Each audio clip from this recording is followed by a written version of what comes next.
I wanted to get involved with this for several reasons. Obviously, my demographic is the demographic that Vans is giving this award to tonight. But art was my savior. I grew up in a trailer. I had nothing, really, other than my dream to be a part of the arts, to be an actress, to, use that to express myself. And I can't draw like these amazing people here. Stick people is about the extent of my capacity to do art. You know what I mean? But as far as the arts overall, it's my life, And to think of the group from Idaho, the Mountain View High School, they used a baked potato for one of their shoes, just so creative. And the winner tonight, just unbelievable detail on a shoe, like paint it on a shoe. I can't even, like I said, draw on a piece of paper, let alone a shoe. So, to be able to shed some light on just how important art is to people in general. I think for me, I'd like to say it's the cheapest therapy in the world. It's free. It comes from you, and it's the way you get things out and the way you express. I work with, actually, these necklaces are made by survivors of the sex trade. I work with an organization called Somali Mom Foundation. And these are hand woven. Their silk is a major industry in Cambodia. And they weave thread by thread over a wooden loom. And the founder was trafficked at 12 years old. Her name is Somali.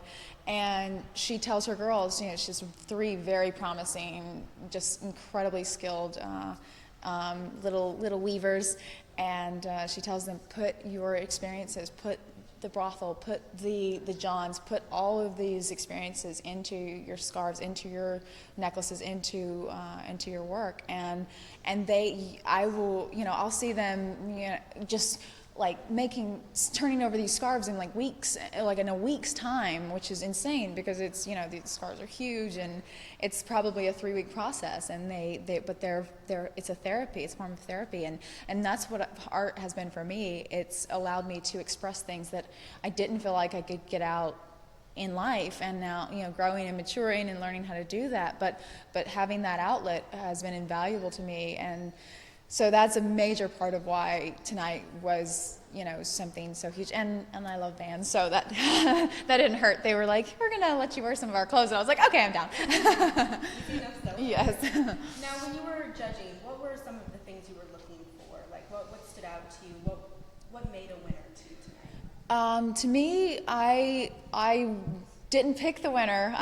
They were right up there with the winner, but I was looking at what they used, that they brought on, they had the shoes that were given to them, and then they brought extra things. And I mentioned Mountain View, and they brought speakers and put them into they made a boom box out of the shoes, and I literally was telling someone else, I want to have that on my desk, I want that boom box. And they let themselves think outside of, there's a story actually of a teacher saying, no, the little kid's drawing a rose and he's coloring it blue and yellow stem, and no, the rose is red with green stem, and this particular event inspires you to color that rose blue and yellow, color it any color, and the more the more out there it is, the more we embrace it. And I love that they just went all the way. They got a baked potato, they had a boombox shoe, they had an actual hand holding up a shoe with a paintbrush, and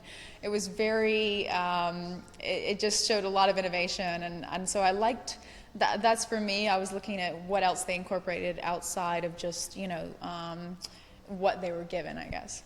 Absolutely. Now, I know you said in the first question that art was really super important to you. It kind of was the thing driving you. Did you have one specific teacher or class that really kind of helped to encourage that and push you towards that goal?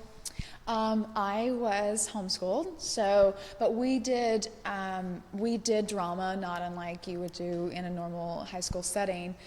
And I remember my very first production ever as an actress. I was 9 years old, and the role was, my mother was the president of the homeschool group, and the role was automatically going to my older sister just because of who she was. It's not what you know, it's who you know kind of thing.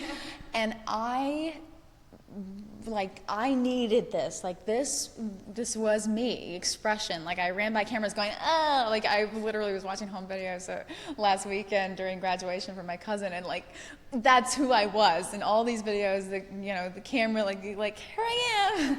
So when she was gonna get this role, it was like taking something that was my life source from me, and it was never even mine to begin with. But I decided, why not just memorize the entire play and start quoting the lines at the dinner table until someone asked me, what are you saying? Be quiet. And I was like, well, if Angel needs help with the lines, I just decided to, memorize the whole play.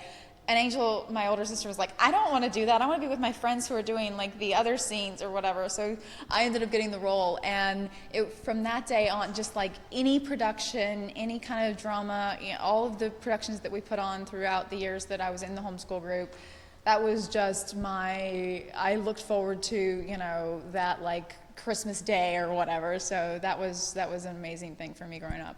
So you were very persistent. So would yes. that be the piece of advice that you would give the students that were here today on how to push forward and succeed in the arts and whatever career path they choose? Absolutely. What I would say, and what I say this often, is don't want it, just know it.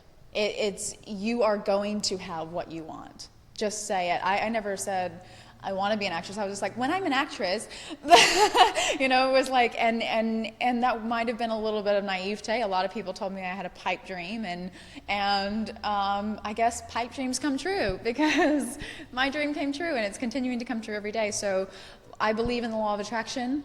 Whatever is in here, you will attract out there. So if you think that you can't do it, you're right, you can't. But if you think you can do anything. The sky's the limit. So that's what I would say. See, you could have wrote The Secret before it even came out. It's a good book. She's doing all right. She's doing all right. And because this is a Vans event, how do you like to wear your Vans? Do you have a favorite style? Do you have a favorite place to wear them? This one. I love these kind of, I don't even know what they're called, the little slip-on ones, because you can dress them up or dress them down. Obviously, I'm wearing these with a dress tonight, but let me see, how do I like to wear them? I like to wear them, I love to wear them with a dress, because it's that kind of oxymoron, like, even if it's the classics or whatever it is, wearing it with a cute little mini dress or whatever, kind of, it's that, like a tutu with a pair of combat boots kind of thing. Like, I like stuff like that. So it's kind of a paradox. So that's how I wear my Vans. Perfect. And then just a couple of little off-the-top questions. Memorial Day, we just came off the long weekend. Did you have a good Memorial Day? How'd you spend it? Yes, I had a lovely Memorial Day. I was back in Atlanta celebrating my cousin's graduation, who is a major, huge Vans fan, and she was like so excited that I was doing this tonight.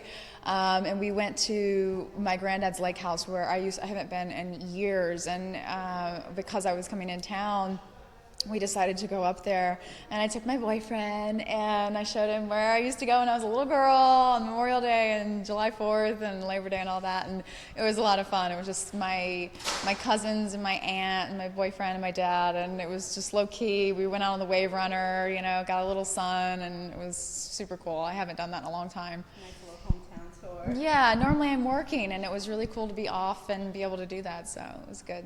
Absolutely. And then summer, we kicked off summer. So what are your summer plans? I heard you talking about some movies you're working on, some different projects. Yes, the summer is booked solid for me. I would love to say that I'm going to be, jetting off to some beach location, which I could kind of do, walk outside the door. But no, I have 2 films, and then the show starts back for a 5th season on 90210, which is unbelievable to me that time flies so fast. But I'm doing a project in Vegas called Gut Shot Straight with Stephen Lang, actor George Eads from CSI, and actually a whole group of really awesome actors. I'm really excited to get thrown in the mix there. And then a film that I'm very excited about starts in Ohio, and that project is going to allow me to have a little bit of fun and experiment with a kind of sadistic, very, very villainous kind of character. And that film's called Scorned. So those projects are set to go. cross fingers that everything goes well, but those are all slated to start and wrap up right in time for me to start back on 90210.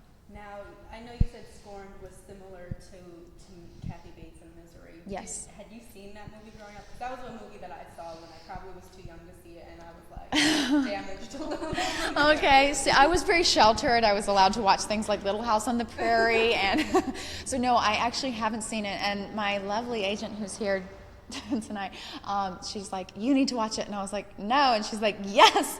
And the reason I want to watch it after the movie, because I really want a clear mind on what I want to do with the character, because I don't want to be compared to Kathy Bates and let people down, you know what I mean? So I'm going to do my own thing with it. I did the same with my TV show. I never watched 90210, but out of Watch 90210. crazy, right? So You're the only one. I am the only one. Again, I was only allowed to watch Little House on the Prairie. It wasn't necessarily by choice. It was because I wasn't allowed to. But I think with this one, Misery is on the list film that I need to watch. So I'm just going to wait until after the project. That way I have a clear slate going into it. But absolutely, I know it's going to be. I've been watching like a lot of Anthony Robbins. Sorry, that's my motivational speaker. It's an entirely different person. Sir Anthony Hopkins, a lot of his projects. I was watching Hannibal today, which is so creepy, but he's amazing. And he has this ability to make you love him, even though he's doing horrible things like eating your brain. And I just really want to incorporate that humanity into the character Sadie. So I'll see if I can do anything close to him. He's amazing, but that's what my aim is, kind of. So. Perfect. Well, I'm sure you'll do a great job. We'll see. I liked you when you played the crazy